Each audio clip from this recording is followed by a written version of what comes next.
I love owning my time. It's my time. I choose this currency, how it's spent, where it's spent, on who and on what. And it's the most expensive currency I own and every human being owns. My objective is not just to show the Anas that everybody sees today, but the Anas that I met as a 19-year-old and, who had the same fears, the same struggles that a lot of people watching today have. How that kid was able to build himself, the journey that he took, the failures that he faced to become the Anas that everybody sees today. Meet Anas Bukhash, a serial entrepreneur and the creator of ABTalks. Anas is known for his deep, authentic interviews that go beyond the surface. Anas's journey from building successful businesses to becoming a sought-after voice of authenticity and inspiration is remarkable. Whether he's leading a company or inspiring through his words, Anas is a true trailblazer, shaping the future with passion and purpose.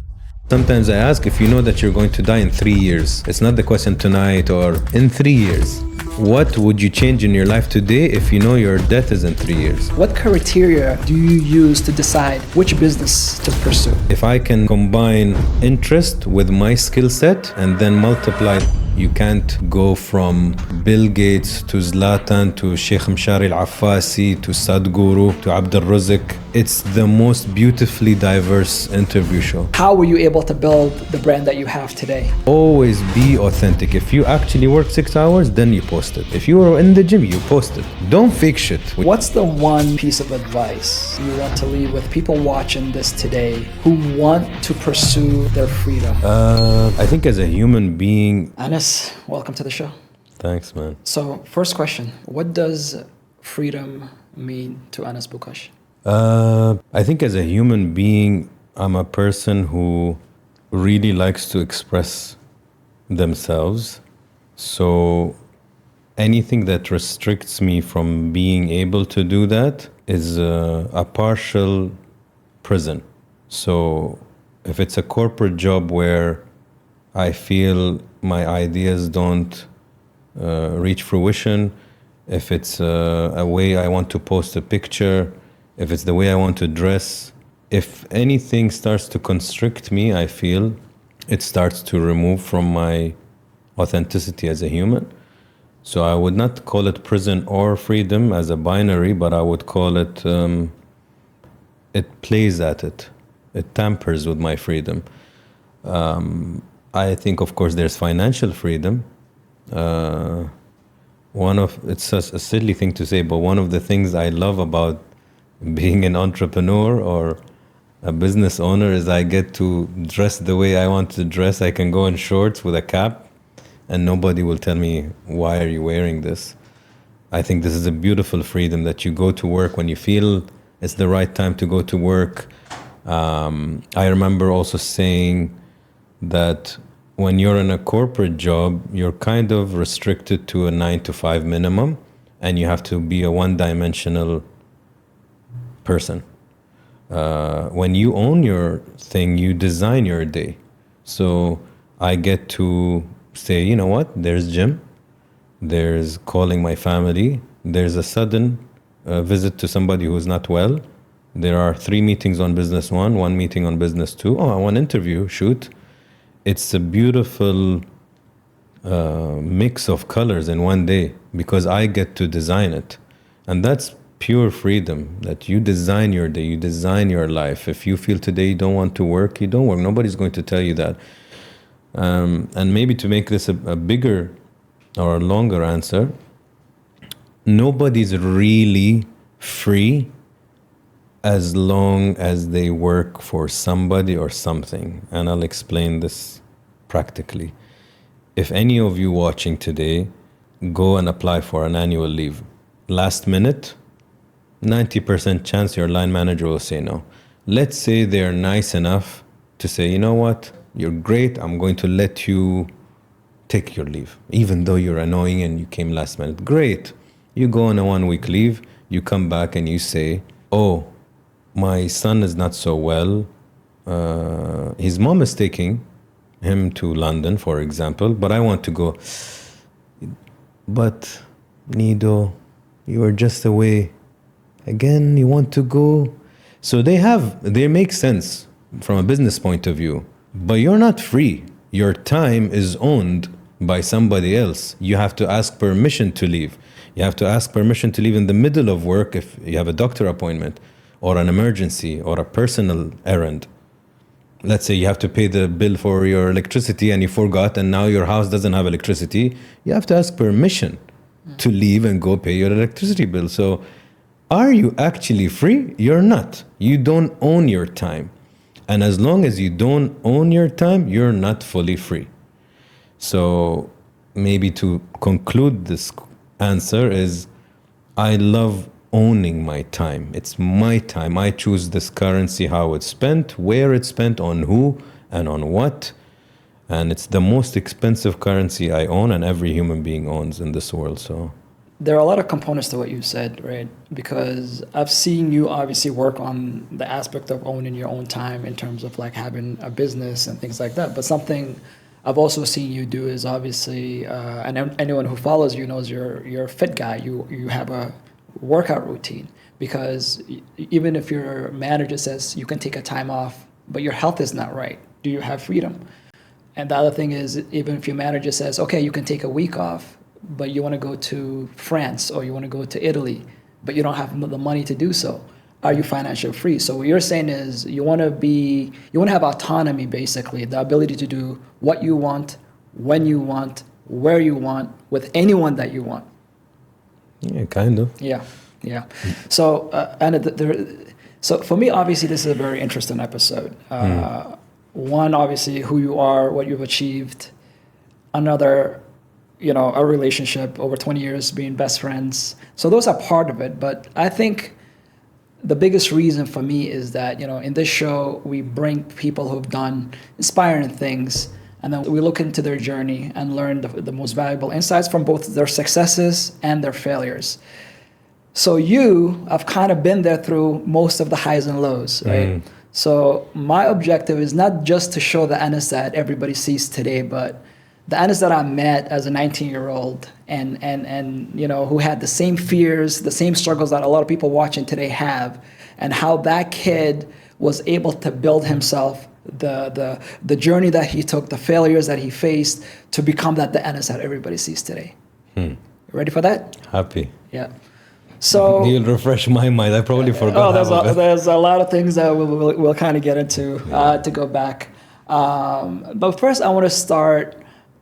People usually say, "Okay, tell us about growing up and things like that." But I want you to, if you were kind of watching a movie of your childhood, how would you title it and why? How would I title my childhood movie?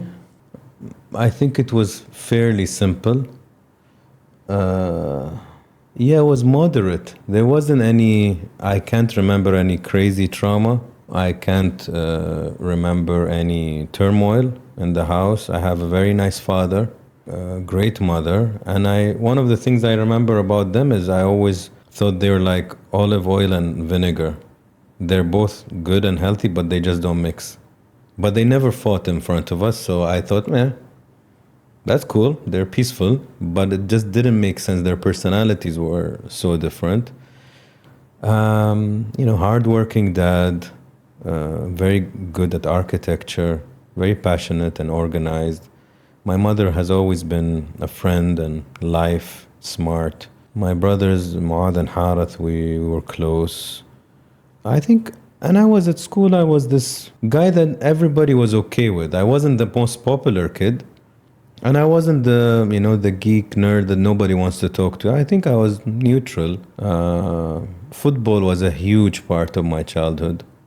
Huge. I think I was really influenced with the animation cartoon Captain Majid, and that was the driver or the dream.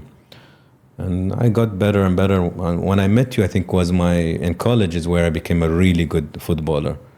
But football years, if you're great at that time, it's a bit late. Yeah. We need to be like Elamin and then like 14, 15, great. I think generally just a simple one. Yeah. You mentioned football, and that's something I was going to get to, but now that you've mentioned it, I want to stick to that. I personally feel the moment that my life kind of changed to a different perspective is when football was introduced to me.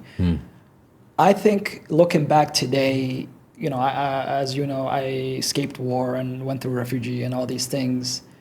And a lot of my prayers were answered through football. It taught me a lot of valuable lessons, but more importantly, a lot of the most important people in my life were met through football. You and I met through football. I want you to kind of look back at that experience, and I also want to share some things in football that I've got to learn about you as well through football.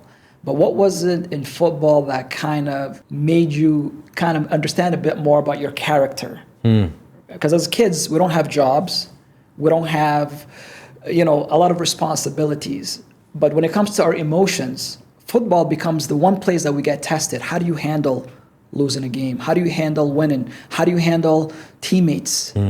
So those things are ingredients and things we deal a lot as we get older. But when we're young, football is our learning platform. So how was that, impacted in your case? The challenge with football is I didn't have an elder brother or a father or mother that were into the sport. So you never had a mentor, which helps a lot. If you have somebody telling you, don't go to this academy, go to this academy, don't play like this, or they're watching you. I don't think my parents ever watched me play football, which is weird. Maybe some people will call it sad, but I guess it's quite common in the Arab world more than, especially maybe at that time, it wasn't as a future. And it's like, go have fun, kind of. But yeah, it's funny. They're not into it, and I don't think they ever realized that their kids were good. Like, they didn't know, are they good, are they bad? So when you don't have that is, I think, a challenge, because you have to learn on your own.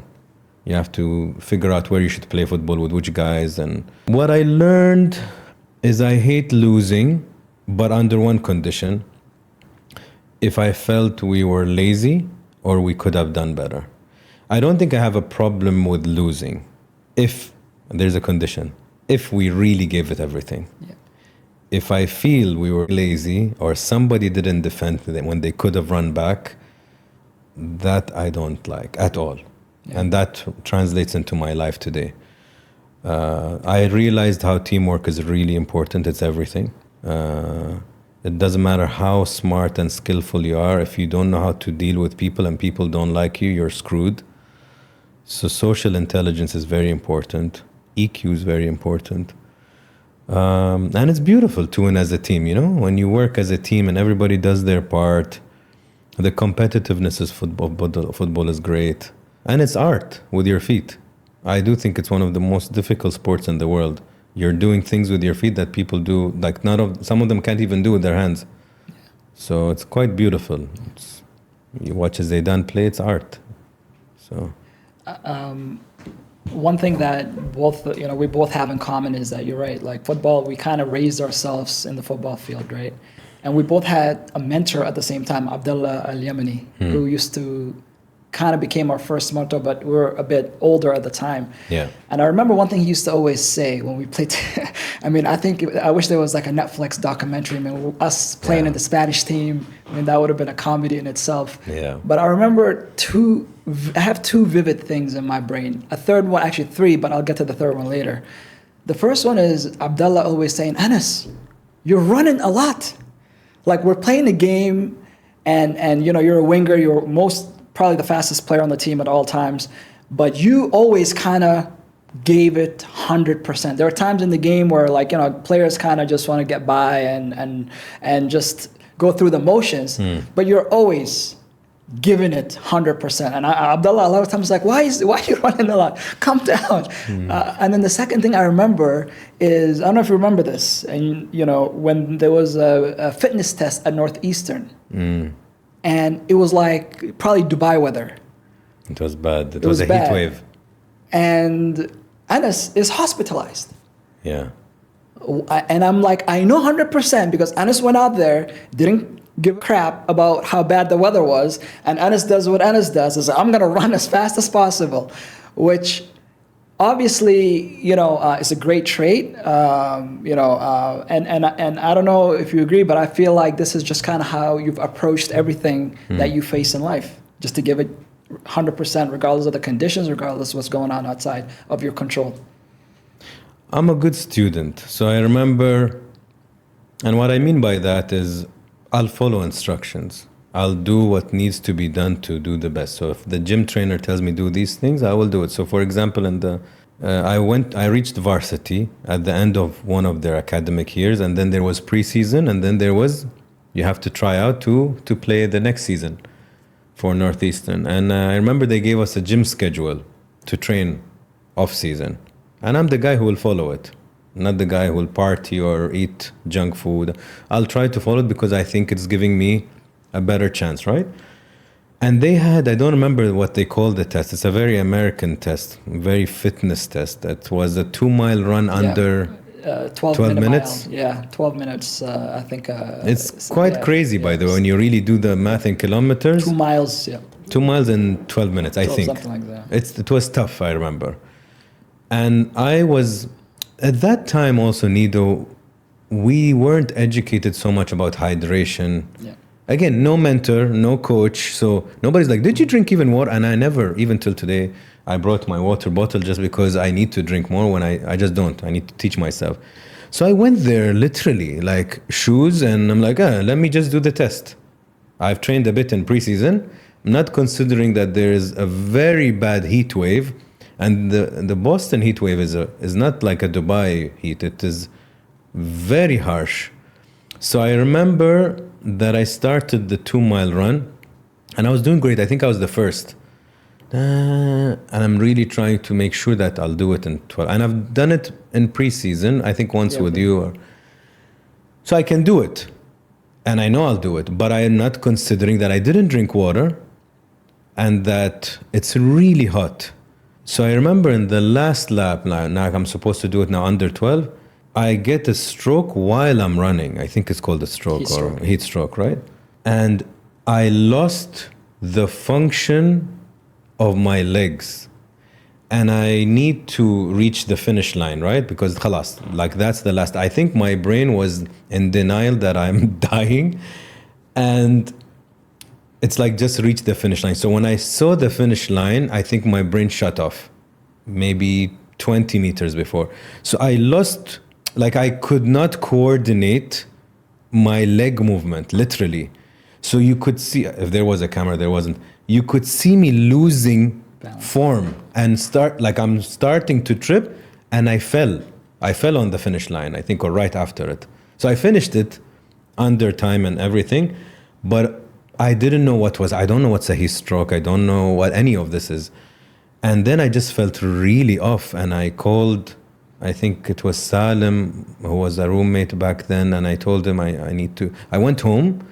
I remember sitting in the shower and I'm throwing up in the shower because I feel so nauseated.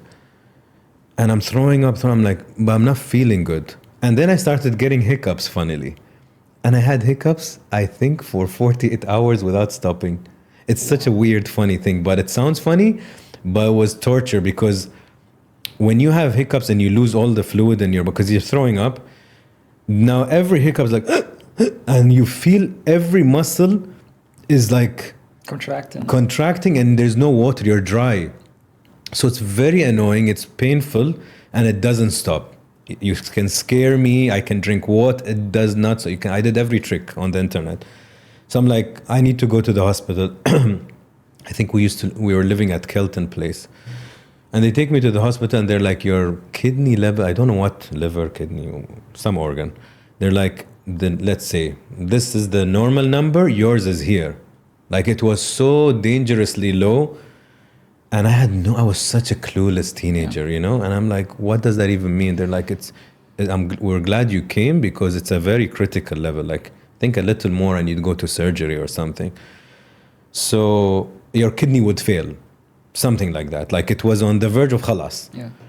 So then, I know I'm telling a story that might be a bit irrelevant, but that's the backstory of that. And then they had to give me so much IV because it was right before the bad critical, and a lot of IV, and then eventually it stopped, and I learned about hydration and that you should drink something before running. But yeah, that was an example. I made the team, but it was a weird phase. I'm a true believer that we all have a calling, right? There is something inside of us that was designed to be brought out to help the world in some capacity. So for you, it could have been as an entrepreneur, having the ABTalks show and all the things that you're doing today. But we don't usually start on that path. You started your career as an entrepreneur. I mean, sorry, in the corporate world after college. And I also feel in life, just like in movies, right? I mean, last night, like The Fall Guy, the guy is a stunt double, right? And everything is going dandy until he breaks his back. So now that's his calling. How are you going to deal with that moment? It can either break you, even worse, or it can give you the strength to become even stronger. So for you, was there a pivotal moment as a corporate guy that made you realize, listen, I either have to shift paths now, or this is going to be where I'm going to be stuck for the rest of my life? I had a total of 12 years of corporate, and within those 12 years, there were 2.5 to 3 years switches. So I know that in oil and gas, it was in the desert. The football team was great. We had a great football team. We won everything, but the job itself was limiting, and I just don't see eye to eye. So I think I left after 3 years. Then the property development, I think it was another 3 years. And then philanthropy, I think it was 2.5 years. Then football association, I think another 2.5, 3 years. So in those cycles, I would reach a point where I felt I can't learn more, or I'm not seeing eye to eye, or I've downloaded everything and I can't give anymore. So I need to switch. I know one thing is I would never accept being in a place for a long time if I'm not happy, if I'm not being fed with excitement, passion. It drives me. And if I feel it's withering out, you just have to count the days. I will leave. I will step on anything just to make sure I'm happy and I'm enjoying what I'm doing. So that kept switching. So on the corporate level, you'd see me try something else.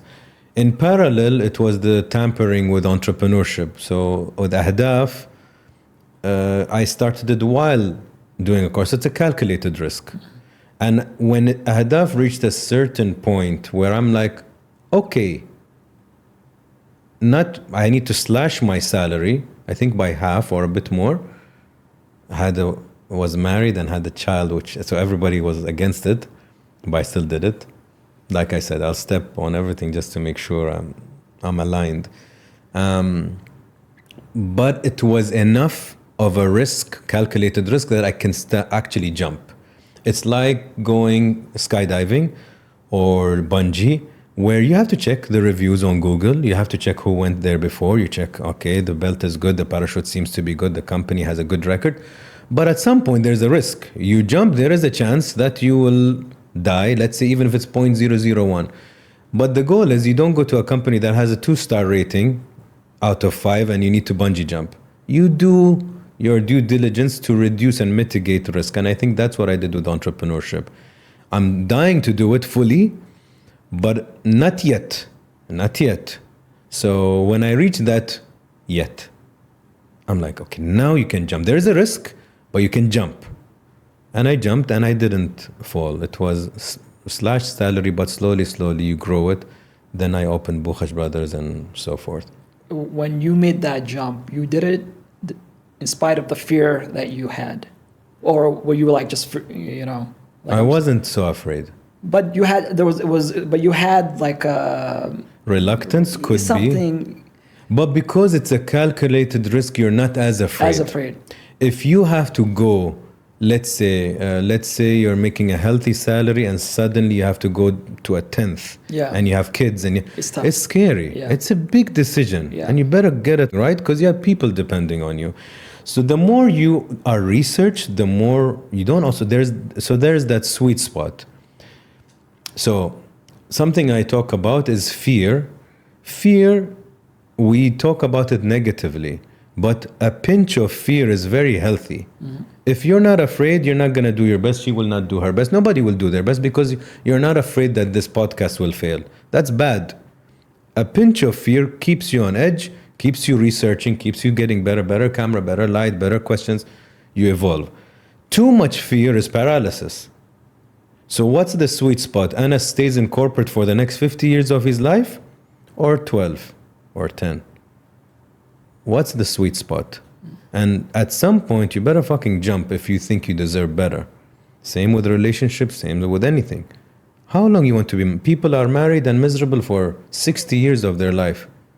Either fix it or leave. But just don't stay there saying, yeah, one day, inshallah, I think I will fight for my well-being. When? So maybe the wife or the husband needs to find a job, get independent, and then make a decision. So that's maybe why the fear wasn't so paralyzing. It wasn't. It was like, dad will say, what are you doing? Or ex-wife would say, why? No, you're doing great, your career ladder. But I'm already convinced. Yeah. Yeah, and the reason I was asking that is because, like you know, earlier I mentioned that everybody has a calling, but most people die with that calling inside because whenever they want to pursue their dream and fear kicks in, just like in your case, you know, family you said was against it. And it's not that they don't want you to pursue it, because they're also afraid for you in case something doesn't work out. Why do you think most people who have a dream, they might be, whether you know, in a job they don't like or in a relationship they don't like, and they know the other side, there's something better, but they just never make the leap? What do you think holds these people back? Fear. You answered it. It's fear, Nido. Fear is one of the worst things that is in this life when not respected or controlled. Because, look, and also if we're going to get so philosophical, even the world is designed to make you fearful. Absolutely. The global economy doesn't want you to be an entrepreneur. They need you to be an employee. Why should you have your own business? Why should you not need them? Why should you be with them but unhappy? It doesn't serve the corporations. It doesn't serve the world economy. So, but let's also be respectful. The world needs entrepreneurs, and it's not for everybody. My dad, Muad, they don't like the entrepreneurship world. They're great corporate, skillful people, great. And corporate, with all due respect, is great for a lot of things. A lot of things us entrepreneurs cannot do as corporates, and vice versa. So the economy should be, of course, respectfully based on both. You need the entrepreneurs, and then you need the people that want to work with these entrepreneurs. They're like, I don't want the headache of procurement and legal and licensing and I don't want to work 80 hours a week. You're working 80 hours a week. I don't want. But I'd love to support your mission because it aligns with my purpose. So that's one. But to answer your question, if you are in a job and you're not leaving, if you are in a relationship and you're not leaving, it is because you're controlled by your emotion of fear. And again, we go back to respecting fear. Removing it completely is stupid, because you'll do many stupid decisions. So keeping it in a healthy way where it makes you consider things and weigh things and calculate things is there. But how much is it controlling you? Is it just making you on edge and you do your homework? Or it's controlling you? And you said something, even though they know they might be better elsewhere. A lot of people don't. They say that it might be better. They don't, and they're afraid of the unknown. But you know it's in the end of the day, it's not the end of the world. It's as simple as that. If you try, if you're a competent person and skillful, you leave a job that you're unhappy, worst case, you'll go to another corporate job that you don't like after a year or 6 months. So it's not that bad. Yeah. You know, there's this question that sometimes I ask, if you know that you're going to die in 3 years, it's not the question tonight or in 3 years. What would you change in your life today if you know your death is in 3 years? And it's a good question because it gives you some space to say, oh, not 1 year, not 1 week, not 50 years. So the moment you know that it's a nice trick question and timing where it gives you a hint of it being finite, and you're like, okay, I'll eat better maybe I'll travel more. Maybe. So you start to adjust. And I think I like to say, people say, you know, the grass isn't always greener on the other side, but sometimes it's a forest. Yeah. And that's what I tell people. Don't say this stupid quote. Yes. The last thing I want to say about fear is also how to manage it, right? I think there are only 2 fears we're born with, fear of falling and loud noise, if I remember correctly. And every other fear is learned. I think public speaking seems to be... But it's learned, right? Like it's like when you're a child, you don't, like, you hear a loud noise, you start crying, right? Or you see somewhere far, you kind of, you know. But public speaking is one of the biggest one. Some people would rather die than speak publicly. The way I learned how to deal with fear is that I don't wait for the fear to go away. I try to make, like, I'll tell you, I'll be very honest. My first podcast that I did, I was so nervous. I went to the bathroom like 15 times. I'm like, I gotta go fix my hair, you know, like just come up with anything to delay it. And I'm like, are you doing the right? It's the first time I'm doing it, but I did it. But guess what happened? My second podcast, it was a little bit less, but it was still there. What happened? My third podcast, fourth podcast. Now, this is probably the biggest one I have, and it's just like a natural conversation, right? So the more you do the thing that you're afraid of, the less it gets. And that's how what works for me. I don't know if you've figured out a different formula, because this is what stops most people, if you really think about it, from the thing that they want in life. I think it's one of the best ways. It brings you, practice gives you true confidence. True, like I put an underline there, because public speaking is a good example. I remember in university, and I think it was a chemical engineering class, they asked us to present. I think we were 8 people. I was freaking out. 8 people. Today you put 80,000 in front of me, I'll do it with my eyes closed. But back then, 8 people, I was butterflies and like I'm having a hard time. It's funny. And today I'm like, really, Anas? But that's the journey. You start with 8. You do it a few times. You do it in front of an iPhone now, a few times. You do it like this. Becomes like a bicycle. Easy now. Do it the first time. No matter how many YouTube videos you watch about riding a bicycle, doesn't mean shit until you actually get on the bicycle and fall and be imbalanced and then try. And then after a few times, you're like, I remove my hands also when I ride a bicycle now. Yeah. So. Do you remember my first ever public speaking story when I called you, 2008? Maybe a bit of it, I think. So I'm speaking to a room of 30 dentists. Okay. And my boss and mentor at the time, Dr. Tom Orent, says to me, hey, I'm also going to be in the back taking notes to assess you, how you do. It's like, shoot me. So I was playing it cool. Everything was fine until I came to the hotel and I went inside the conference, because part of me was hoping nobody's going to show up.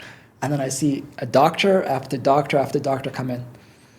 You're the first person I called. I'm like, hey man, like I'm doing this public speaking thing. I'm kind of nervous and da-da-da-da. So you do what you do. Bro, you know, you're good, da-da-da-da-da. It was the one time in my life that I wish someone just told me, don't do it. But you're like telling me, encouraging me. I said, great. Then I call my wife, Zahra. And I'm like, listen, I'm doing this thing. If you, I kid you not, I tell her, if you get a phone call from the hospital or something that I'm there, just know it's fake, because I'm about to fake faint right now so that they can get me out of this place. That's how nervous I was. I felt like I was going to like just vomit, and I couldn't control my emotions. But 10 minutes in, 15 minutes in, again, it goes down and down and down. And I think this comes back to every time we look at the outcome at the end of something, because it's like you said earlier, because we're uncertain, because we don't know, we haven't done it yet, whether you want to start a business or you want to try a new relationship, our mind always plays like a horror movie, right? But the truth is, it can be a thriller. It can be an amazing comedy or romantic movie, right? You don't know until you actually, say action and actually take action. Yeah. So I thought that was. I think one of the things is, if it's something that's scary that includes human beings, I think being vulnerable and acknowledging it. So I always tell people, even my kids, if you have to do a presentation and you're nervous, say it. By the way, guys, just want to let you know I'm freaking out. I'm nervous, but I'm going to give it a shot. People will empathize. They'll support you, they'll clap more. They'll be more patient with you because you chose to be vulnerable and human. If you act all cocky and inside you're dying, they're waiting for you to fail, and they'll be like, look at this. He came in all arrogant, can't even say 2 words. But if you come in and say, guys, but I just want to say, this is new to me. I don't know how to do it. And this is why my advice to them, just acknowledge the fear. Absolutely. And you feel much better because people make you feel it's okay. Relax. We're with you. We'll laugh with you.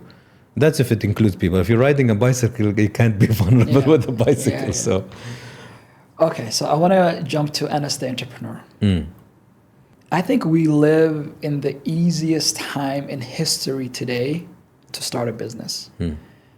There are so many information of how to do it available. There's so many ways on how to do it, etc., etc.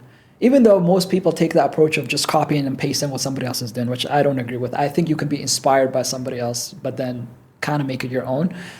But when you started your businesses, I think every single business started with a challenge, ahdaf. yeah, huge. Bukhash brothers, I think first influenced the agency. I don't think there was a process. First license. First license, right? Chalk, I think you wanted to make it unisex, I remember. First unisex outside a free zone. Yeah. How do you develop a mindset that just sees a challenge and just do you see it as a blocking point? How do you see challenges as an entrepreneur? And how have you developed a mindset that kind of makes you overcome these things? I don't know if I seek to be the first or it just happens. For example, with Ahdaf, it was Acton in Massachusetts where I saw an indoor football field that's air conditioned but it's artificial grass. Never saw it in my life. Never knew you could wear cleats indoor. So enjoy the experience of football, but it's air conditioned, not flat. So just that experience, I'm like, this would do great in Dubai. But does Dubai have it? No, I'll be the first. But being the first comes with, it took me 4 years.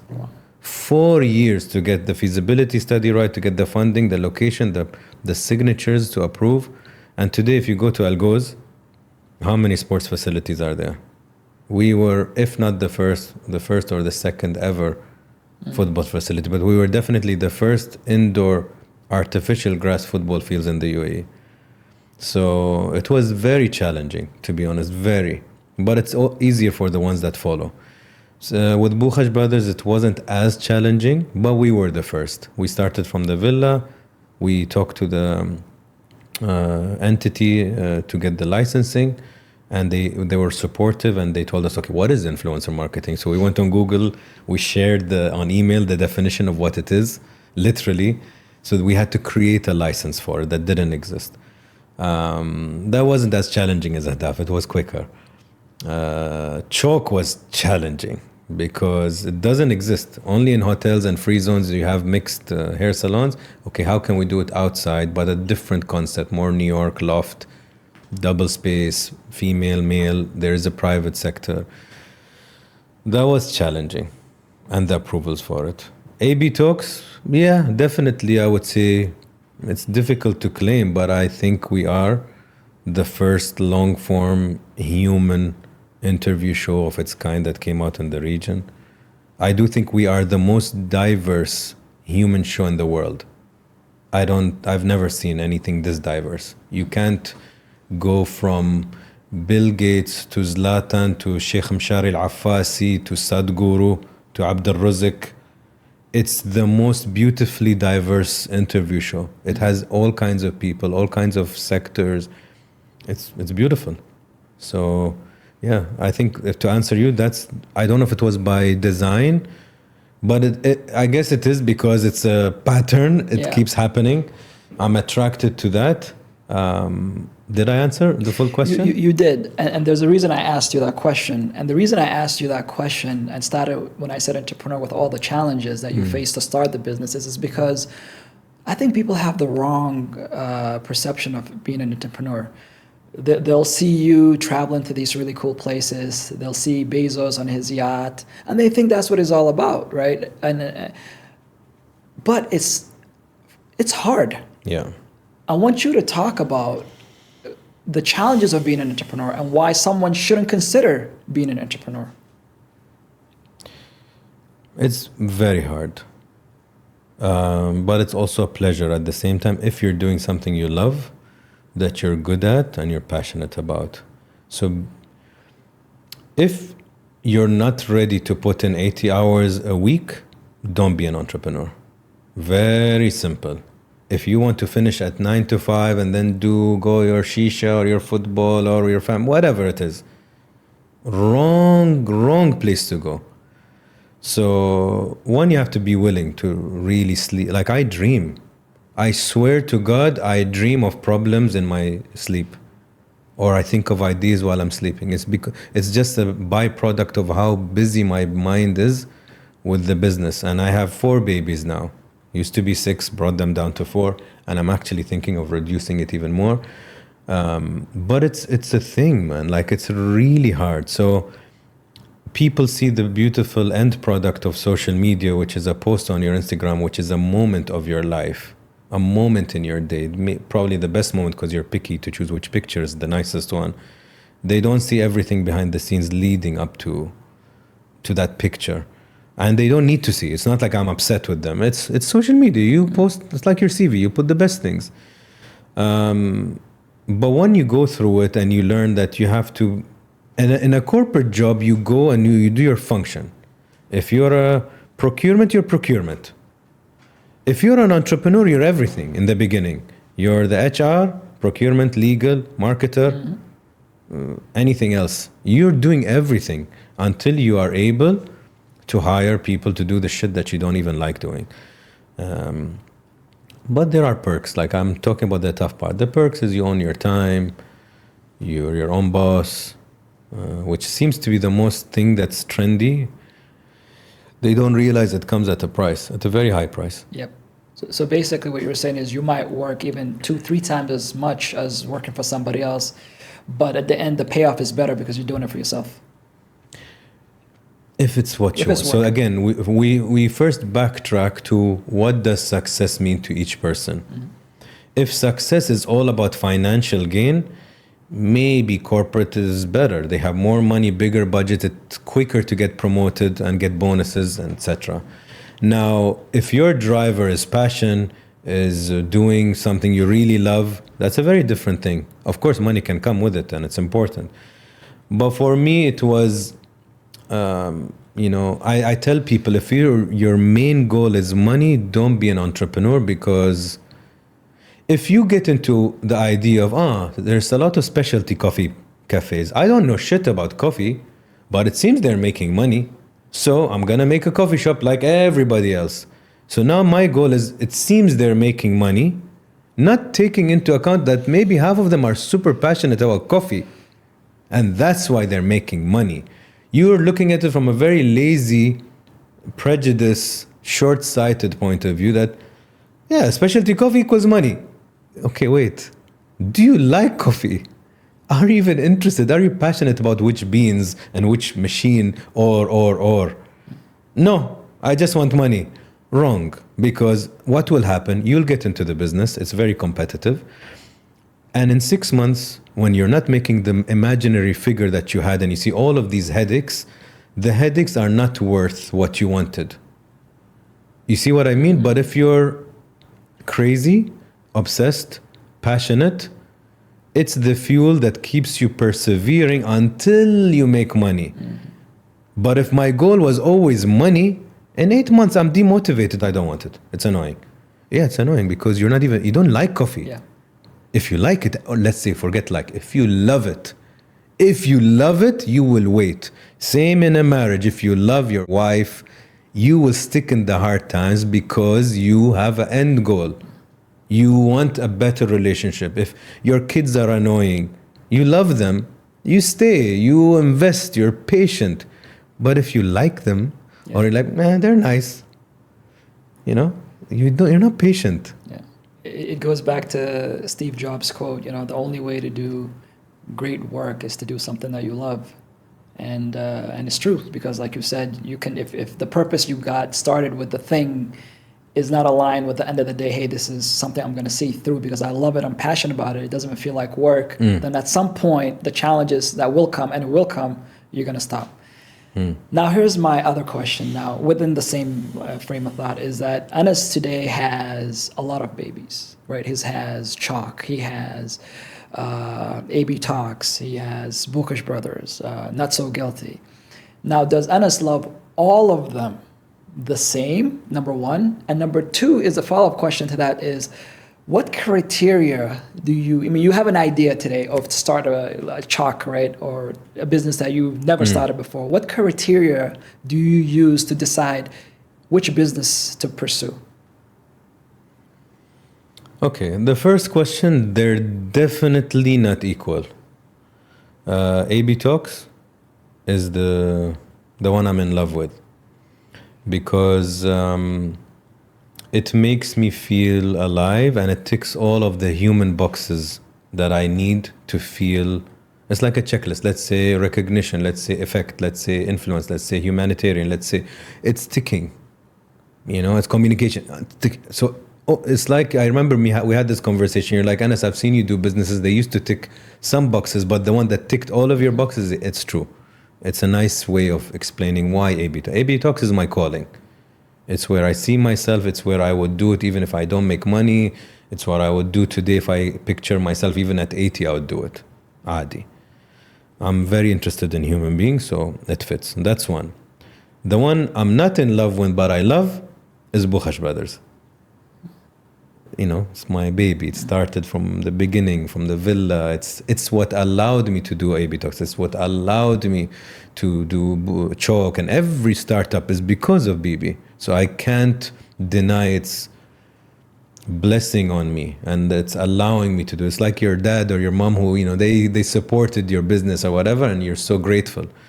And it's very dear. Bukhash Brothers, I'm still very involved because it's very dear to me. I call it the mothership. Chalk is nice. I like it. Not love it, like it. One thing I've seen, you know. But I didn't answer your second question. Second question, yeah.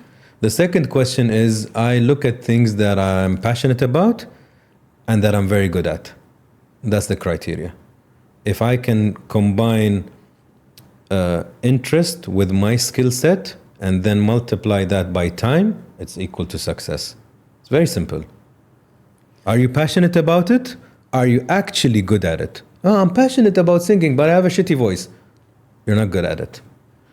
I'm passionate about singing. I have a great potential voice. Okay, can you multiply that by practice, time, rehearsing? Yes, equals success. There's one way. You will not fail. It's just a matter of time. Your 10,000 hour rule or whatever, keep doing it. So that's how I follow these things. Yes, you can say, Anas, but you don't know how to cut hair. Yeah, but I know how to build businesses. I'm good at marketing. I'm good at team building. You get me Chalk, I'll design it well, I'll get the right stylist, and I'll make money.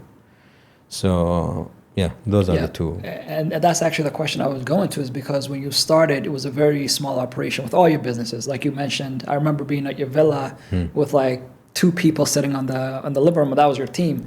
Today, mashallah, you know, there's a building full of them, right? How would you define your leadership style, and how has it evolved over time? I'm very honest. That's good and can be harsh sometimes. I'll fight for you if you're on my team. Just like football, so we go back to the football thing. I'll kill myself for you, but you have to do the same too. We're a team. I'll put in the extra work. Are you going to put in the extra work, or you're lazy? Are you sly? Are you conniving?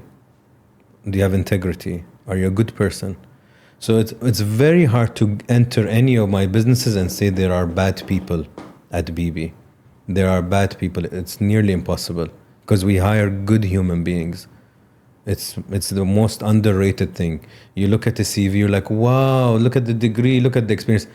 It doesn't matter. Nobody likes you. You're toxic, you're annoying, you're a liar. It doesn't matter. So you see how our priorities are wrong. They look at the CV, they're not checking the most important thing: integrity, background, ethics, good human. What does he do in his free time? So way more important, by the way.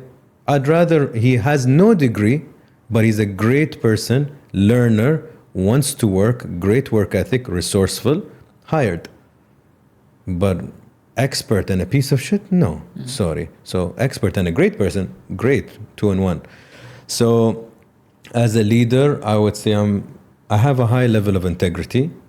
It doesn't matter if a client knows or not, I will do things with integrity, with honesty, with transparency, with clarity. There's enough lying and cheating and stealing in the business world, and I don't want to be any part of that. If it comes at the price or the cost of integrity, I don't want that money.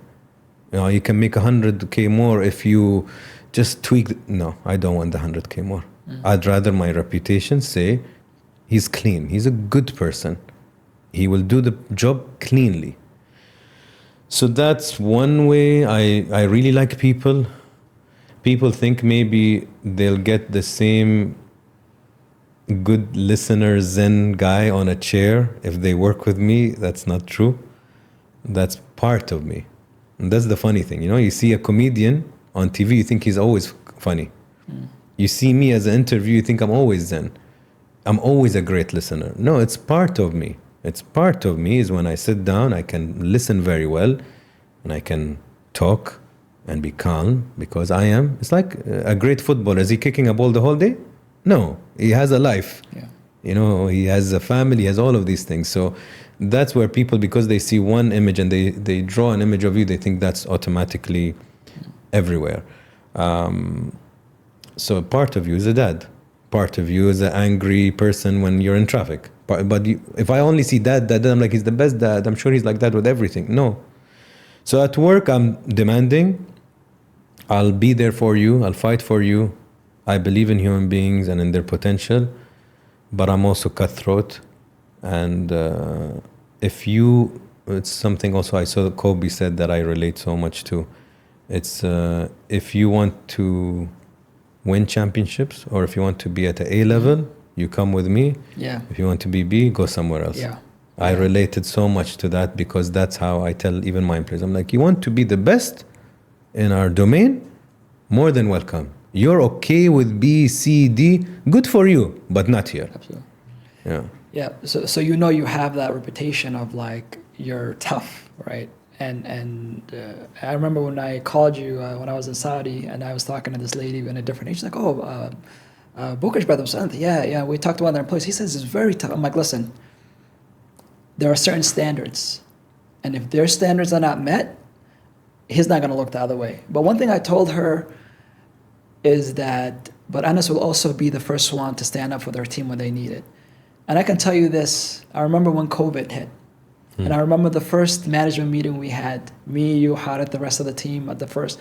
Do you remember the first thing you said? No. By the way, Anas has a really bad long-term memory. That's true. That's true. First thing you said was, guys, not a single person is going to get let go. Do you remember that? Nobody let go during COVID. No. And we paid bonuses that year. Now, that's not because the company was making money. You were having as much hard time as every other company at the time that COVID hit. And a lot of companies are much larger than yours. We're letting people go left and right.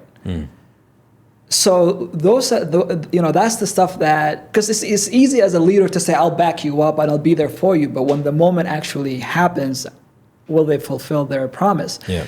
But for you, it's like, why was that decision so important? Because you came in not to even ask us. You weren't like, what do you got? No, you made that decision and you were just conveying it to us. But so why was that so important to you? Because you could have just justified letting a few people go because clearly, a lot of people were hurting at the time.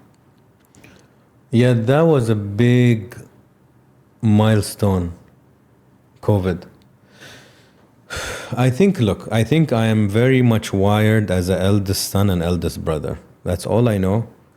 I flourish with responsibility. I like looking after people and taking care of people and leading. It comes naturally because of being the first maybe child. So I remember in COVID, one of the first decisions I made was I was working out on average twice a week before COVID for years, like 2 to 3 times a week. If I go to the gym, I'm happy.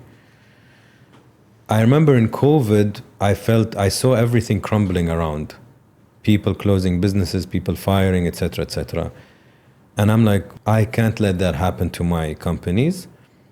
First of all, I have to take care of Anas. So I started working out 6 times a week. Never stopped since, by the way. 6 times a week. Not because I want to have a great body. That's nice. I like it. But to be sharp and not depressed and clear-minded and focused and disciplined. So I'm like, you know what? Take care of your health. You don't need to get sick. If you're sick, you're no good.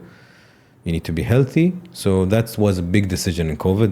Alhamdulillah, changed the lifestyle. I know when you want to say something, by the way. Second decision was what you said is I remember seeing that in Japan, when they went through financial crisis or maybe COVID, I don't know, but I read somewhere that the senior management would decide to compromise or slash their salaries for the better good of the company. So the lower level employees who are salaries are not that difficult to sustain. The seniors who of course think they're so important in Japan, they're like, you know what, it's okay. I can live for 6 months with half my salary, remove my salary, remove my bonus, but keep everybody. And I love that concept that we look after each other. If you're making 40 and you want 30, if you're making 20, you want to make 15, it's not going to kill you. As long as you have a job, at least you're paying your bills.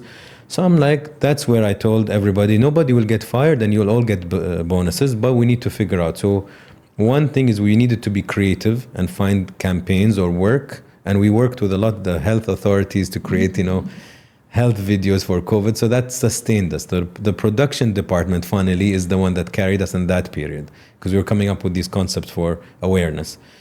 And then I told the management, so me and Harith, my brother, we said, no bonus for me and you this year, but at least for everybody else. So we compromised our bonus. Everybody got their bonus. And to answer that, I like teams. I'm not a salesperson. I'll action everything I say. That's my rule. Don't be a coward and talk shit about people if you're not willing to tell them to their face. And the same thing with my words. My words mean something. If I give you my word now and I shake on it, it's done. You don't need a contract. It's done. I'm so hard on myself, it's not going to break. Yeah.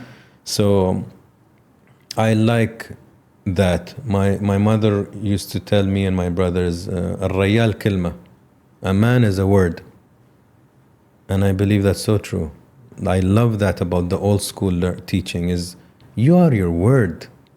Does your word mean anything? Or is just bullshit, it's just sounds in the air? Which today I see 99% of people, it's like smoke.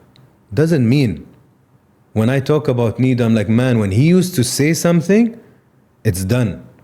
I love that. You don't need a contract. Okay, you can do it for processes, but before anything, like the old days, our fathers would done. It's done. This I love. So I don't want to talk to my employees and just say, yeah, we're a team, we're a family. No, when shit hits the fan, I'm the first one that will back up through action, not just words. Yeah. Well, when you start a business, especially when in the beginning, you're more of an executioner, right? You have to do a lot of things hands-on. As the team grows, as the businesses grow, I see you today more as a leader. Do you enjoy that a bit more? And to become a leader, you naturally have to grow as well. So what are some of the things that you've done to grow into that role? Yeah, I prefer the leader role. Khalas, that was a phase. I do think in the beginning you have to be under the car. You look at the machine, the engine, the screws. You should learn how things work. What is a proposal? What is an RFP? What is a feasibility study? What is P&L? You need to learn everything. It's good because then you're smart as a leader. Nobody can fool you. But at some point you need to evolve. You don't just continue doing the same things. Okay, what's next? So as a leader, at this phase in my life, for sure, I tell sometimes when I argue with the team, I'm like, I haven't worked over 40 years on this earth to keep doing the same shit I've been doing 10 years ago. That means I'm failing. Yeah. At some point, I have to use my brain for bigger decisions. I have to use my brain for more important things. If you're going to tell me, Anas, which color yellow notes you think is more suitable, really? At 43, I should talk about which color yellow notes we should use or which garbage bin we should buy for the bathroom? It shouldn't be petty at this stage. I'm not saying at the first stage, yes, we designed our office. We chose everything. We went to the supermarket. Khalas, it's done. You evolve, you make money, people should do that for you. You're not supposed to do the same thing. Yeah. Okay. I can already see your reaction to this one.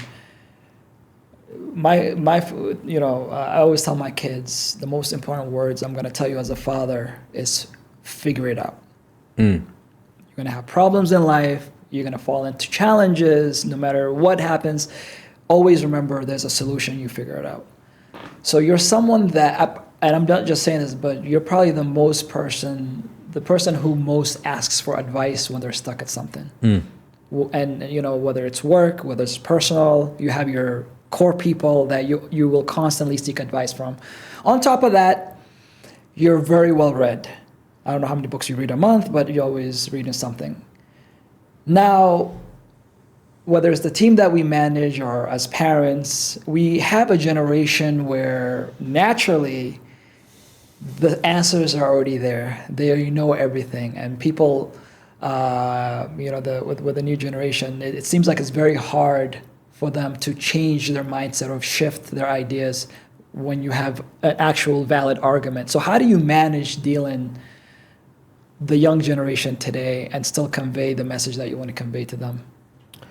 It's a human psyche challenge. My point is, when things were harder, maybe we were more eager. Meaning, if you needed to go to London back in the day, you go to a library and buy a book about London to know which tourist sites to go to. Today, it's so convenient that people don't even use it sometimes. So there's a weird correlation. If it's so easy and available, do you even put effort? Same with relationships. Before, you write a romantic letter, takes you 2 days to write it, if not more. Then you don't know how to drop it at the girl's door. Do you give it to her hand? Then you wait. Like, it's you put so much effort to get something done. You're resourceful, you're creative, you're smart. Today, you have all these dating apps, social media. It's so easy. You get options everywhere, so you don't try as hard. It's a challenge when things are same I'll give you a buffet. You go to a buffet at a restaurant and I put 30 dishes. You're like, I don't know, potato, wallah, maybe. And you're spoiled for choice. No, but I like the bread here. You're not even putting an effort. But if I tell you it's between these 3 things and you can cook or you can mix it, you put effort. I'm going to mix the croissant with Nutella. You're creative. You put more effort, you enjoy it more. So it's an interesting thing with human beings. Like, if it's too easy and too available, are they as eager? Are they as driven? There's no challenge, and there's no patience, and that's something recently I was talking about. It's, we complain a lot about now men are talking to too many women are talking to too many men. I'm talking about the single ones, forget the cheating committed ones. I'm talking about single people. Okay. Why is that an issue? If you're talking to 30 people, 20 people, don't expect a serious, healthy, great teamwork relationship because you have 20 plants in front of you and you're trying to water 20, but today you forgot 3, and then the soil here, and then this is that. You can't. You have 2 hands, you have 1 brain. How are you going to do all of this? But if you go, okay, forget only romantic relationships. I have my kids, I have my family, I have my colleagues, I have love, romance. Okay, now I can balance these 4 plants in my life properly if I seek intimacy, if I seek depth. Now, you want to be casual and surface level, you can know 1,000 people. Like Facebook, I have thousands of friends. You don't have thousands of friends. You don't know their birthdays, you don't know their favorite color, you don't know shit. So the human brain is extremely limited in the amount of relationships it can sustain, especially on this close circle and the depth. So coming back to the idea of the buffet or the plants, you can't expect so much if you're so dispersed or distributed. I'm trying to remember my train of thought. Yeah, if it's too accessible, you're not as eager and driven, and you're not as patient, because the moment one out of the girls that doesn't reply to you, you talk to the next one. And the moment the guy ignored you, you talk to the other three. How is that healthy? It's spoiled for choice. So I think that's the main challenge with the current times we're living in. Now, how do I deal with it? How do you train grit? How do you teach passion? How do you make somebody resourceful? It's very difficult, Nido. I think the best experiences that we can give to our children is 5 sense experiences. What do I mean by that?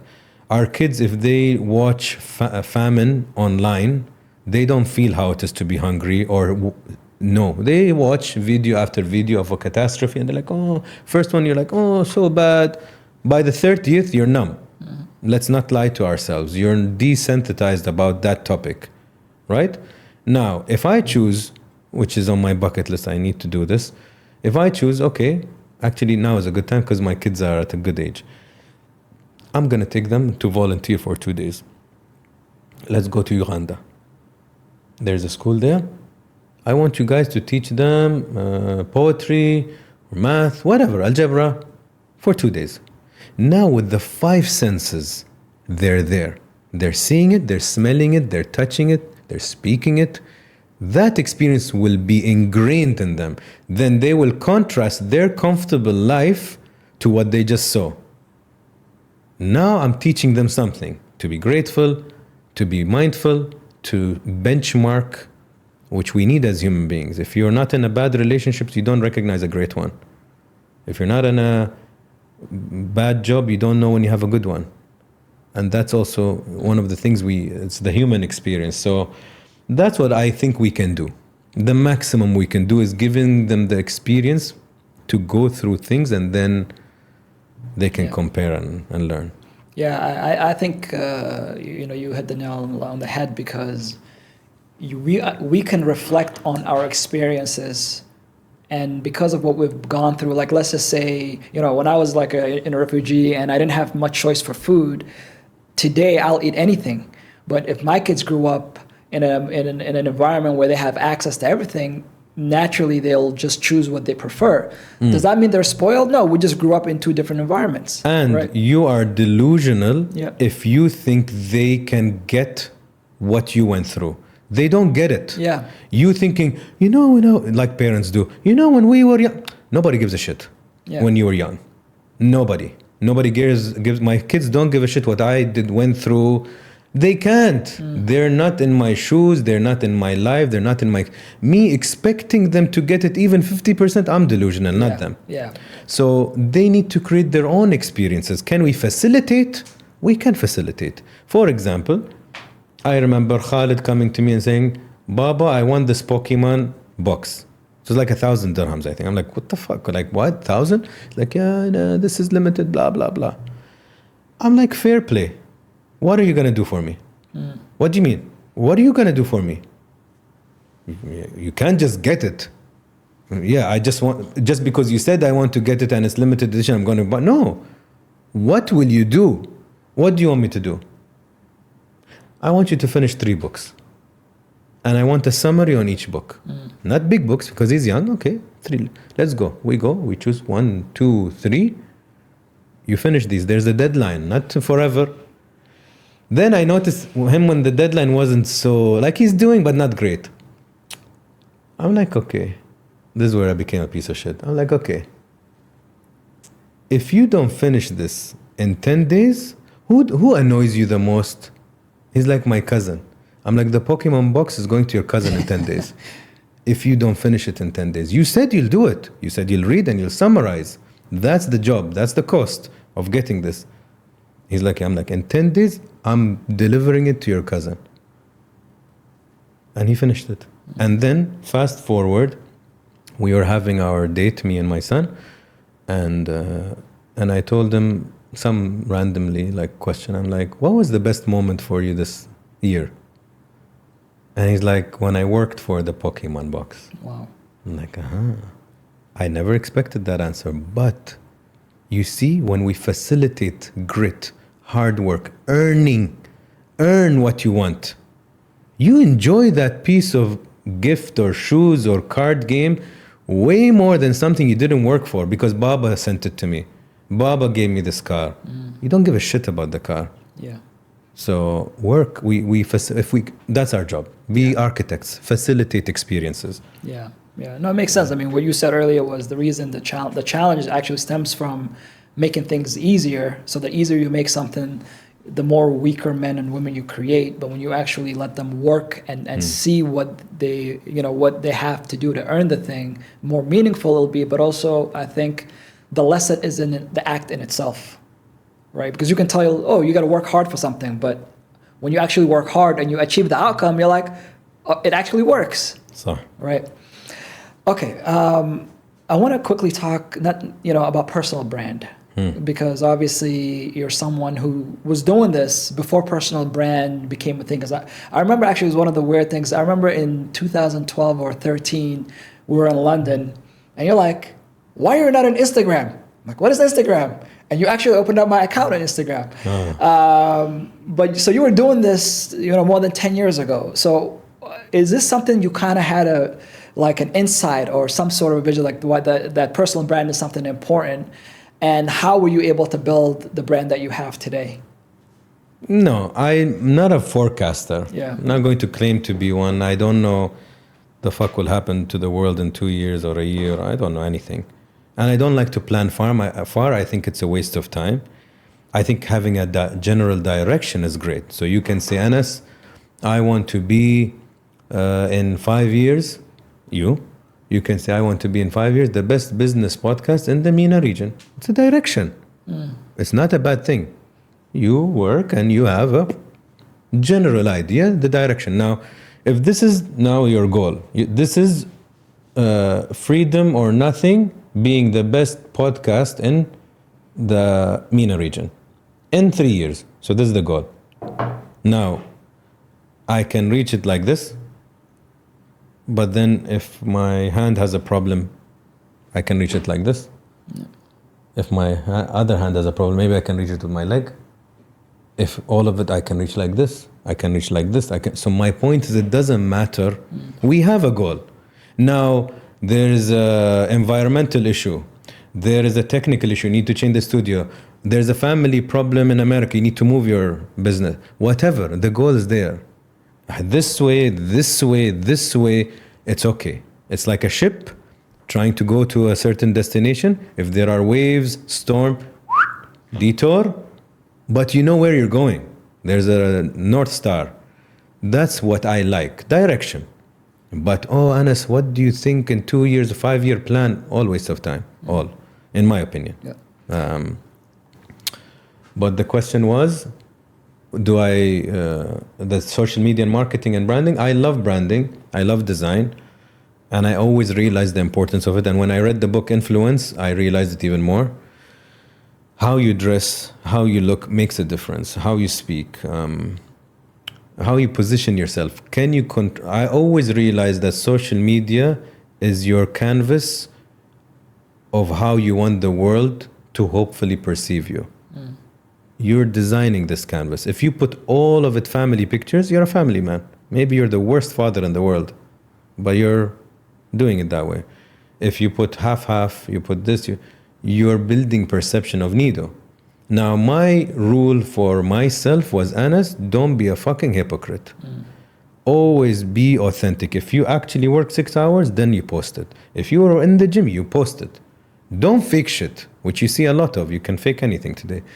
So I was very authentic to myself, which I think is great branding. People will feel it eventually because they'll see you in person doing it and like, okay, he practices what he preaches. So that was one. And then when you know it's perception, if you want to show, why are you posting so much about your podcast? Because you want to be perceived as a business podcast. So you control that. Yeah. It was basic common sense for me. So, I like what you said. If you want something and you want to plan it for 3 years, 5 years, just be consistent with it. But the world we live in today, fast-paced world, right?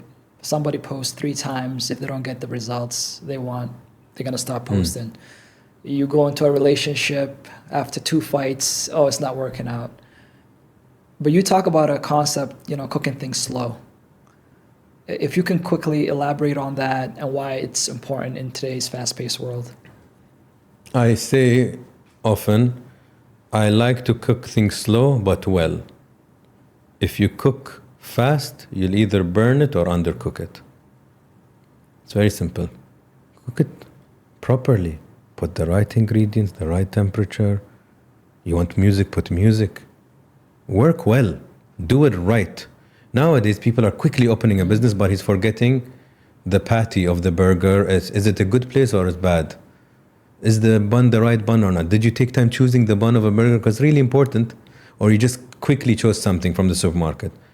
Do it right, because that's what sustains. And we had this conversation yesterday at lunch with the team, and they're like, yeah, this trendy, I don't want to mention the business, but this trendy product. And I'm like, that's cool. It's trendy today. What about next year? Because it will go down. Mm-hmm. Or do they have the next surprise or the next thing? And there's the Nike example. Nike being relevant all these years is not by coincidence. They reinvent the wheel and stay relevant and trendy. Same with artists and celebrities that knew how to remain relevant for 20 years. It's not coincidence. They adapt themselves to the times and they come up with creativity or concept or a song that even now the generation likes. So being trendy is very misleading. Yes, you make great money for 3 months, but then everybody forgets you and 1 year close. What did you do? Should I clap for you? No, you just have a viral video or a viral product. It doesn't mean shit. Yes, you made quick money, but then you close your business in a year. How is that successful? If your idea was, I want to get a campaign, make money, leave, I'll say, okay, you're successful. You made money quickly, you exited. But if it was to have a sustainable, profitable business, you failed miserably. Yeah. So then to that note, BB, when it first came out, 2016, 15? 10 years ago. Yeah. 14. I don't think there were that many agencies. Maybe there were quite a few, but today... It was one. What? No, but today... Then, now a lot. Now it's like everybody and their mother, even their pets have agencies, right? How does BB maintain a competitive edge in this extremely saturated market? In the end, in any sector, Nido, competition is good, number one. So let's not act like competition is bad. Competition is good. It keeps you on edge. It makes you want to evolve faster. If you are already evolving, now you want to evolve faster. So it's good. But in the end, in all sectors, what remains the number one criteria is quality. Doesn't matter airlines, hotel, restaurants. In Dubai, we can talk about 100 restaurants. But if I tell you, okay, Nido, your dad is coming to town. Which restaurant you want? He wants a 5-star restaurant. Which one would take him? You probably say Anas LPM or Zuma. Yeah. Although there's 100. Why did you say those two? Because they have proven to be of quality, reliability, nice customer service, nice ambience. The food is consistently good or great. So you see, if you can get that right, which is so hard, by the way, people, again, underrated. Consistency, underrated. Yep. So if you consistently give, let's say as Bukhash brothers, you give good production, good social media management, good people, nice customer service, you will do well. Yep. But if it's and somebody else is like this, you're screwed. Because they're reliable, you're sometimes reliable. Yep. Sometimes they pick up the phone. No, you cannot. Then you can't blame it. If you're the only baker in the whole village, sure, you're going to make money because they don't have options. But when competition comes and there's so many bakeries, now they'll go to the more convenient one, the cleaner one, the nicer one, the one who smiles. Why should they come to you with your frown and your inconsistent customer service? So that's how you remain relevant, I think. Yeah, there's a question that all customers ask themselves unconsciously, and that is, why should I do business with you versus all the other options that I have available, including in some instances not doing business at all. So I'll give you a quick example on what you said, consistency. I've always flown British Airways.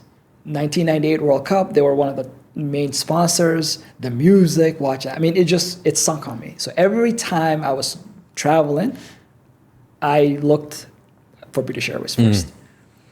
And then there was one year, actually, we were supposed to travel to UK. I had a horrible experience. But here's the problem. They didn't make it right. And from that moment on, I started actually bashing them on social media. Why? Because they promised me a certain service, quality of service.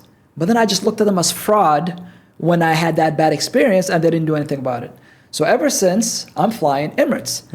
And sometimes I choose Emirates, even though they're the most expensive option on the travel agency. Why? Because I know that I'm going to get the same quality experience. So people think when they start a business that, if I have the cheapest price, if I have something that I could get to people faster, but it's not as good. Yes, you are going to get business for some period of time if you do that. But like you said, if you sacrifice on quality, sooner or people will know that there's something better out there, and they will actually leave you for them. So yeah, I mean, I'll give you a good question. If today I tell you, Nido, I want you to switch to a new bank, it's very secure, it's very clean, but they will answer your WhatsApp or your phone call with a human being behind the line in 30 seconds. I will switch now. You see? Now. Yeah. But why aren't banks thinking like that? Okay, they can talk about manpower. You're going to tell me there's not one international bank with the millions and hundreds of millions of dollars that can't afford a service center with 100 people? Why aren't they doing it? Nobody wants to go, if click one, for 10 minutes. You're like, I just have a stupid question. Why do I need to wait 10 minutes to get a human being on the phone? Yeah. But you see, it's very basic for me now and you to talk about it. Of course, we don't know the logistical side, but I find it very hard to believe that a bank can't invest in that and say, listen, we will charge you $5 a month extra, but we will always guarantee a human being at the end of your call. In less than a minute, I will pay the $5 today. Right. But Anas, if Amazon can deliver something to your door like 12 hours after you've ordered it, they can easily be done. I think it comes down with the vision of the leader. So Amazon is a company built on customers first. Every decision they made is customer first. You order something, you don't like it, you ship it back. It doesn't matter how long. And I think Nordstrom, actually I used to shop from Nordstrom a lot. And the reason I love Nordstrom, I don't know if their policy is the same. So you buy something, 6 months later you don't like it, you return it back, which I thought was going above and beyond. But companies that think about the customer, how do we make their life better? How do we make better quality thinking about them? How do we make the best experience possible when they're buying from us, when we're fulfilling the service? Those are the companies that win. But unfortunately, every other company out there, they're thinking about how do we make the most profit and reduce cost. But there's no sustainability. Exactly. Exactly. I agree. Customer centric. Yep. Okay. So ABTalks, real quick. What was your vision for the show?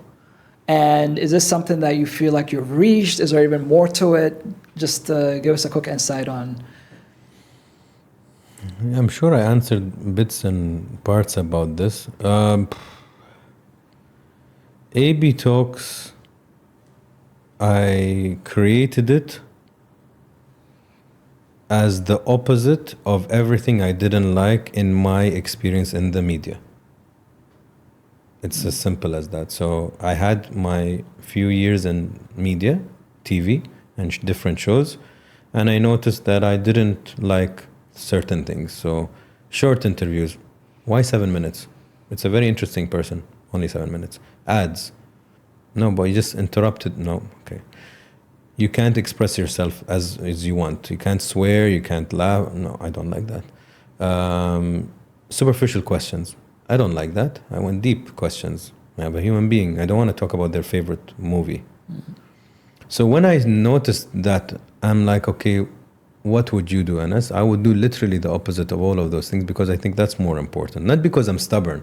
It's because I think that's more important.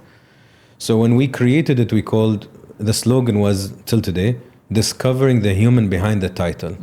So yes, you're a world-renowned singer or artist, yeah, but who are you behind?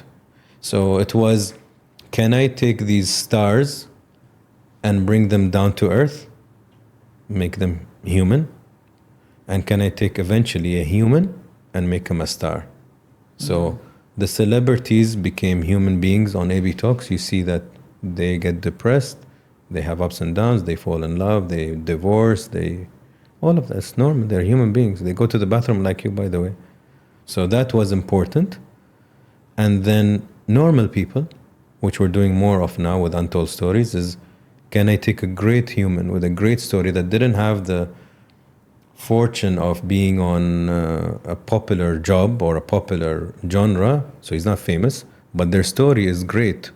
So that's my responsibility now, because I built something, to take this human and highlight. So that's why ABTalks started, I would say. But you make it sound easy. You know, how can you actually take somebody who has lived behind a certain character, whether they're an actor or actress or whatever, and remove the mask and make them down to human? Like how, I mean, it seems like there's, the way you ask the questions, how they feel about you, can they trust you, can they be vulnerable? Were these things that you had to learn when you started? The only thing I learned was, not only thing, but one important thing I learned was to listen. Because I started as a bad listener. And I think I had enough ego control to realize when more than a few people write in the comments that you're interrupting too much or you're not listening, I'm like, shit.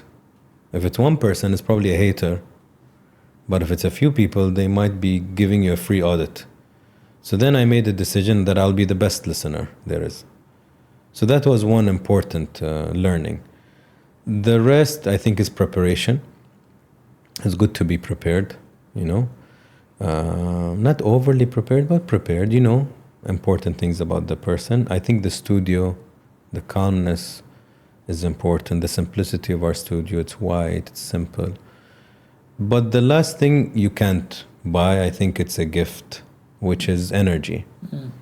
I think people are made of energy. And if your energy is welcoming and it doesn't have prejudice, judgment, and people can actually feel it the way you're looking at them, they're like, okay, is he, because your subconscious feels things you don't feel.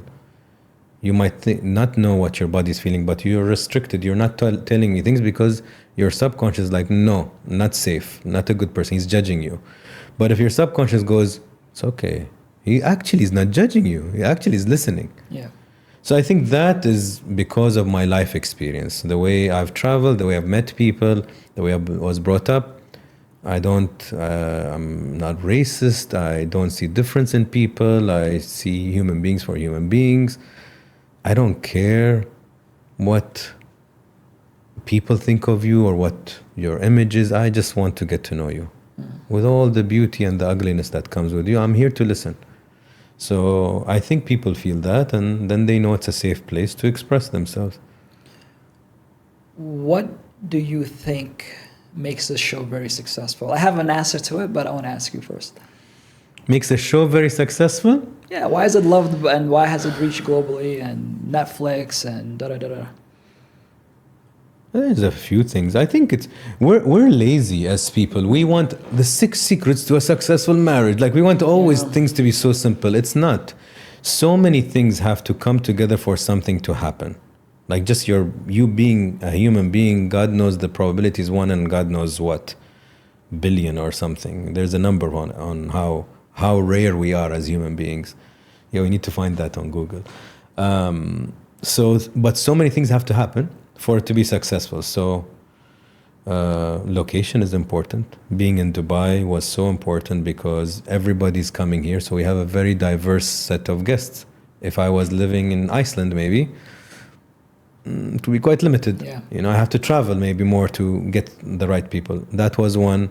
Consistency is probably one of the words you're thinking of. We never miss a Tuesday. It's been years. Tuck, tuck, tuck, tuck, tuck. Very consistent. We work very hard to do that. COVID, we were probably the only show that had new episodes. Like even Netflix and them were stuck. But we were entertainment. So that's one of the things that made ABTalks fly. So I can't take credit for COVID happening, but it happened, and I was lucky. I wasn't planned for it, but I was fortunate that I had worked with my team so hard to get so many recordings. And then COVID happened. They're like, thank God we have an archive. You see how it's luck, but we prepared coincidentally. So we had enough episodes to sustain when we were stuck at home, and everybody was stuck at home, and people didn't have things to watch, so they watched. One of the very important reasons is authenticity. If you're fake, until when? Until when, and even people will feel it, the audience will feel it. It's very tricky to do something that you're faking for a long time. At some point, the mask will fall, like we see in the world. Sometimes 10 years, sometimes 1 year, it will fall. When it's authentic, I think it's, I like to say, اللي من القلب يوصل القلب. What comes from the heart reaches the heart. And when you're doing things that you love and people can see you love it, you're not doing it for fame or money, you love what you're doing. It's contagious. And I think that's appreciated. Like I say, I never think of money. Yes, I need to think of it more because I need to sustain and grow the show. But I just do it because I love it. So I think that's important also. Yeah. So just listening to a lot of the feedback that I get from people that I randomly meet, they know that you and I know each other, and the feedback they give me about the show. I would like to give credit also. Yeah. I want to give credit to a lot of the guests, especially because we don't pay guests. Yeah. Never did. It's a policy, just because I think it's a human show and shouldn't be like that. But I just want to thank also the level of guests that, especially in the first phase when we were just building, you know, like you're nobody. Yeah. So nice to see that some people are like, okay, I'll come on your show. Yeah. And then suddenly that person raised you 1%, Yeah. another person 3%, another person 1%. Like those people build you, Yeah. the diversity and the richness of their brains and their stories, and they were willing to come for free. It's beautiful, you know? Yeah. So yeah, that goes for me it's too. funny how somebody says, how much did you pay Bill Gates? I'm like, yani out of everybody, It's like, you asked the most rich. yeah. How? I'm like, come on. Yeah.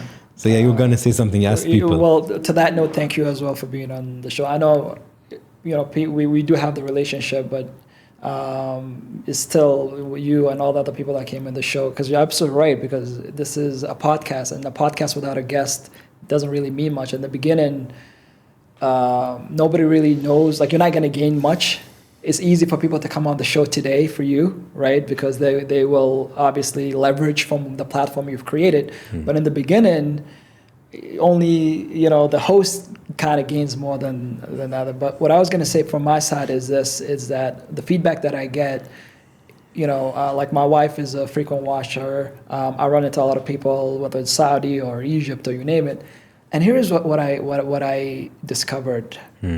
People struggle alone, right? People struggle with, you know, whether it's fear or traumas and all these things that they go through. And because they struggle alone, they think other people are not going through that. So, and when you bring a guest in that in their mind was at the top of the mountain, whether it's a celebrity or a musician or an entrepreneur or a royal family member, you name it, and they're also going through the same thing, it just makes them feel okay, right? Absolutely. It makes them feel like, hey, I'm not alone. So your show relates to the people that, I mean, the audience that, hey, you're no different. You know, no one's better than you. You're not unique to your problems. You're not unique to this, you know, same struggles that, you know, this big actress is struggling with. It's the same thing that you have it. But you know what? Despite that challenge, you can still move on in life. You can still achieve great things. And I think this is why people love the show. It speaks to them, it encourages them, and is that silent voice that's telling them you got this when alone they were struggling and they didn't know who to turn to. So it's you actually reminded me, because of my lovely memory, that it's one of the reasons I actually instilled in the show is to make people feel not alone. Because I remember a moment where I felt alone. When I did the ACL surgery, I never understood what knee surgery is and how bad it is, and I was stuck in a room, and I couldn't sleep. like I was so tired, but my body was in bone, the bone pain. I know injuries. And at night it gets much worse, and your body heats up. And Pump and pain. oof, it was bad. And I remember like yanking my hair, like I'm fucking tired. And I'm sitting outside it was you visited me, I think there. It was in the outside majlis because I couldn't go up the stairs. And they brought the computer down. It was a big computer with the keyboard and all of that. And I was so exhausted, Nido, and I couldn't sleep for days. And I would literally yank my hand like, I want to sleep. I just want to sleep. And then nobody got it. So I would complain to you or my dad, or I'm like, I can't sleep. But nobody, they can't relate, even if they want to. And then I went to the search engine, and I wrote until I found something called something Ni Forum. It was a forum. Like a blog, yeah. Where you write and then you post and then people reply to your thread. And I wrote and everybody was like, bro, this, and I felt so relieved. Yeah. And that feeling, I think, had a huge reason why I did ABTalks, because I didn't want anybody to feel they're alone. The moment you know somebody else went through something similar, you realize it's not as bad. You're not alone in this. Yeah. We had an untold story about a lady who had vaginismus. I remember. And I remember I didn't even know what it meant until she educated me. And then she said, and she started to get very emotional in this part. And she said, it's when I went on Google and I wrote my condition and I found a name for it, vaginismus. She's like, I started to cry because I realized I'm not the only one, that it's a thing. It's officially a thing, I think. So human beings need to feel that feeling. Yeah. And if you can provide that feeling, it's a blessing. Yeah, and that for me is why the show, because not a lot of shows. I mean, whether it's Late Show or Oprah, they're just celebrating that person. In fact, they're even aggrandizing them even a lot more, and makes you as a person feel less like, where this show is actually cutting deep into the person and showing them that, that this is a human behind this. Any last advice you want to give to somebody who is thinking about I'll have a two-part question for this. Somebody who wants to start on their entrepreneurial journey, how can they find out if this is even made for them? You're blessed today because you have social media. And I would easily say 80-90% of your business ideas can be implemented online, whether a website or a social media platform. So it's such a beautiful, easy way to test it. Testing is very important. You don't need a perfect office. You don't need a license. You don't need anything today. You can start online just saying, listen, I have a crazy flavor ice cream that I want to distribute to 20 people and get your feedback. You make this crazy ice cream in your house, you send it, and 18 people tell you, wow, might be worth something. Now you're thinking the next step. How easy is it to get the ingredients? How expensive is it if I want it for 200 people? And I think testing. So I would test to get a flavor, like we did with the Hadaf. It did well enough that it can sustain a salary. Jump. We didn't jump from the beginning. Maybe it could have worked, but we didn't know that. So I would test first. Test. Yeah. And don't do shit for the sake of money or copying somebody. Do something that's authentic to you, that you love, that is true to you, and do it well and consistently. Absolutely. I always say the same thing. When I'm doing a marketing campaign, how many customers can we get? How much? Let's test it. And when we test, we get feedback. If we get feedback, we can revise and go a different way. All right. So let's finish off with some. I haven't done this without the guests, but some rapid fire question. Yalla. Favorite book? Shit. It's tricky. The one that first popped in my head, How to Win Friends and Influence People. Okay. I don't know if it's the best one, but it's the one that popped in my head. It's a great one. I've had some great books. Yeah. Even one of the recent ones that I really need to give credit to is the 101 Essays That Would Change Your Life. It's so interesting because each chapter is different. It's like so much knowledge, short, in one book. Yeah. I thought it was very nice. Yeah. I got it. That's what it's actually on my list to read. Superpower. What would you say is the one trait that you have that led to most of your success? Discipline. Discipline. Because I think it's connected to consistency. If you're disciplined, you're consistent. Is discipline, is it nature? Is it nurture? Can this be learned? Because it's also in today's world, as you know, everything outside is making us undisciplined. Social media, we have, a fish brain. Like every 2 seconds, we want to do something else. How can somebody become more disciplined? I don't know. It's practice is one, and I think when you see results, you realize. Yeah. For example, somebody who every time they go up the stairs, they lose their breath. Yeah. At work, right? Because they're unhealthy, blah blah blah. Then they actually train for 2 months, and then they can actually trot and jump on the stairs now. Now they saw a result of the 2-month training, so now they're more convinced why discipline works. Yeah. So somebody who drinks and then they have hangovers and they get headaches and they make stupid decisions and they're emotional and they're spending money. Then he decides, you know what, I'm gonna stop. And they stop. Yeah. And now in 3 months, they feel healthier, they're sharper, they don't have headaches, they make more rational decisions. He's like, okay, so it did pay off. I think you need to practice it, and then when you see results, you believe in it more. Yeah. Same with your body. Absolutely. I was just gonna say that when you work out and then you see your body actually transforming, and then every time you're not working out, you're like, shit, I'm gonna lose this, and then it makes you want to keep doing it. Okay, it's the question about dream dinner guests, but you've already had dinners with a lot of interesting people. So I think the way I want to ask you is, who's the most interesting person you've had dinner with? Most interesting person I've had dinner with? There are many, man.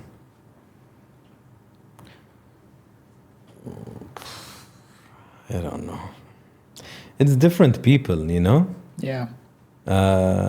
Sheikh Abdullah bin Zayed is one of the most interesting humans I've met in my life.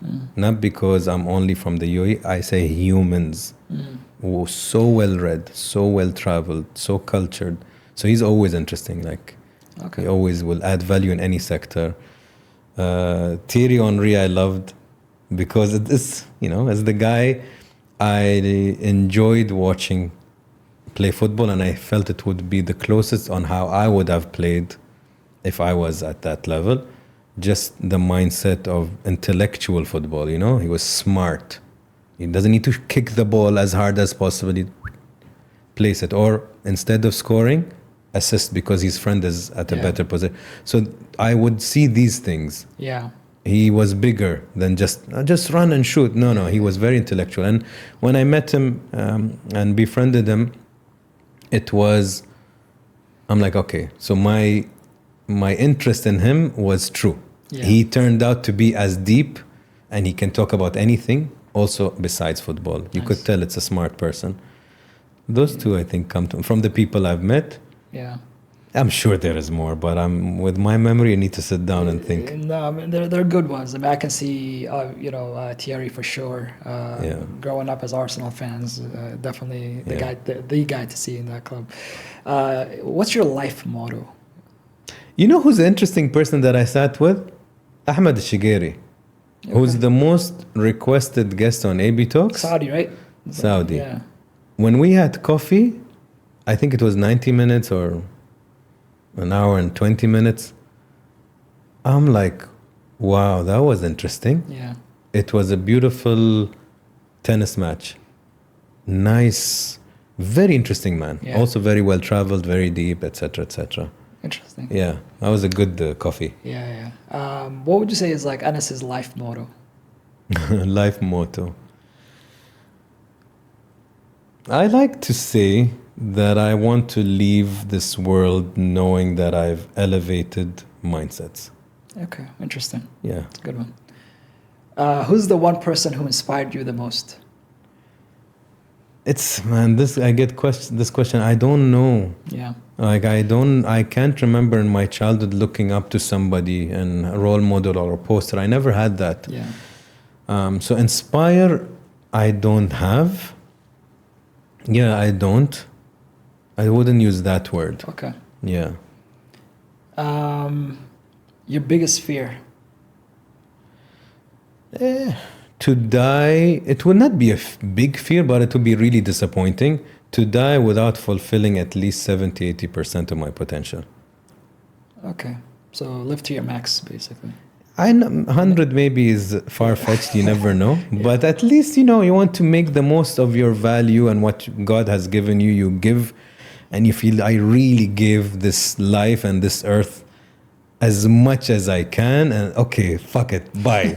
And at least you want to feel that. If you like a Kobe, you feel it. Yeah, absolutely. You're like, he could have added so much value. More. Yeah, I told you, it's the one person that died that for years I'm like, wow, sad. It's sad, yeah. It's the last ever show for ABTalks. Who's the guest? Last ever episode? Yeah. Maybe me and my mom. Interesting. If we're both alive. Yeah. Because I started from her, literally from her body. Yeah. I'll end it with her.